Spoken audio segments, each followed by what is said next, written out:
Assalamualaikum warahmatullahi wabarakatuh. Halo anak-anak semua.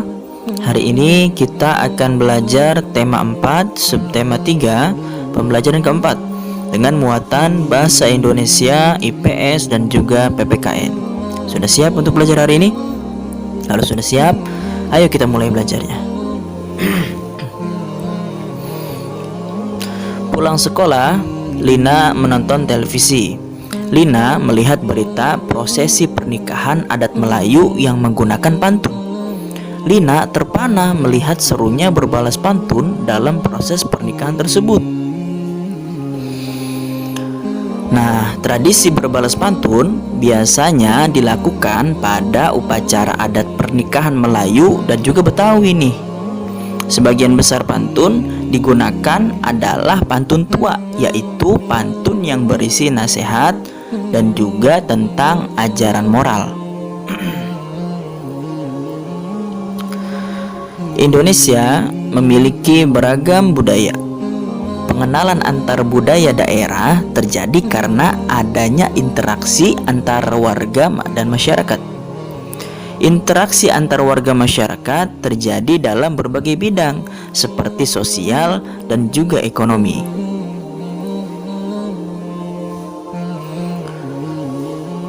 Apa saja faktor-faktor yang menyebabkan terjadinya interaksi di masyarakat? Yang pertama, ada faktor perbedaan sumber daya alam. Nah, pada faktor ini, perbedaan sumber daya alam ini berpengaruh terhadap kegiatan produksi yang ada di suatu daerah.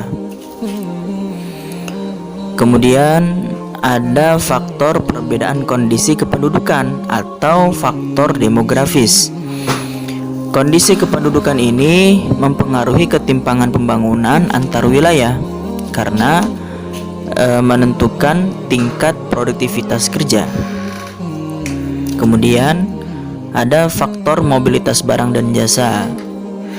Di sini lancarnya mobilitas barang dan jasa dapat mendorong terjadinya pemerataan pembangunan antar wilayah. Kemudian faktor selanjutnya adalah persebaran kegiatan ekonomi. Nah, saat ini kegiatan ekonomi masih terkonsentrasi di kota-kota besar saja. Agar pembangunan merata, persebaran kegiatan ekonomi juga harus merata. Interaksi yang terjadi di masyarakat bertujuan untuk meningkatkan pembangunan di berbagai bidang tersebut. Dengan demikian, kepentingan masyarakat yang belum bisa terpenuhi di daerah yang satu akan bisa terpenuhi melalui berinteraksi dengan masyarakat dari daerah lain. Meningkatnya kemampuan ekonomi tiap-tiap daerah akan mempengaruhi pemenuhan terhadap kebutuhan sosial dan budaya di tiap-tiap daerah.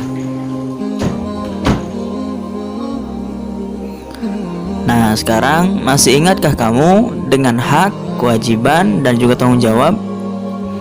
Hak, kewajiban, dan tanggung jawab merupakan hal yang berbeda, namun ketiga hal tersebut saling berkaitan. Hak dan kewajiban harus dilaksanakan secara bertanggung jawab oleh seseorang. Orang yang tidak melaksanakan hak dan kewajibannya dapat dikatakan sebagai orang yang tidak bertanggung jawab. Apa perbedaan hak, kewajiban, dan tanggung jawab sebagai warga masyarakat? Nah, lihat di sini ya. Hak adalah sesuatu yang mutlak milik seseorang. Kewajiban berarti sesuatu yang harus dilakukan oleh seseorang sebagai seorang warga. Sedangkan tanggung jawab adalah tugas dan kewajiban yang harus dilaksanakan seseorang dalam kedudukannya sebagai seorang warga. Itu ya. Nah, sekarang apa contoh hak dalam warga masyarakat?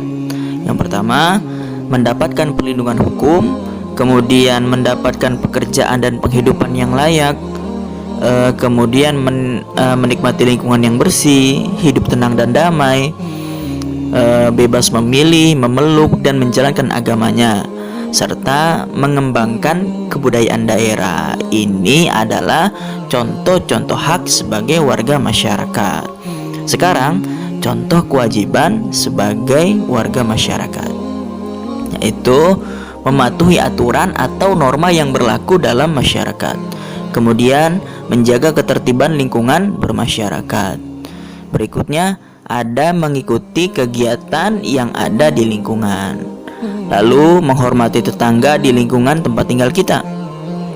Selanjutnya membantu tetangga yang terkena musibah, dan juga yang terakhir menjaga kebersihan lingkungan tempat tinggal. Jadi ini adalah beberapa contoh kewajiban kita dalam kehidupan bermasyarakat ya. Sekarang apa contoh tanggung jawab dalam kehidupan bermasyarakat?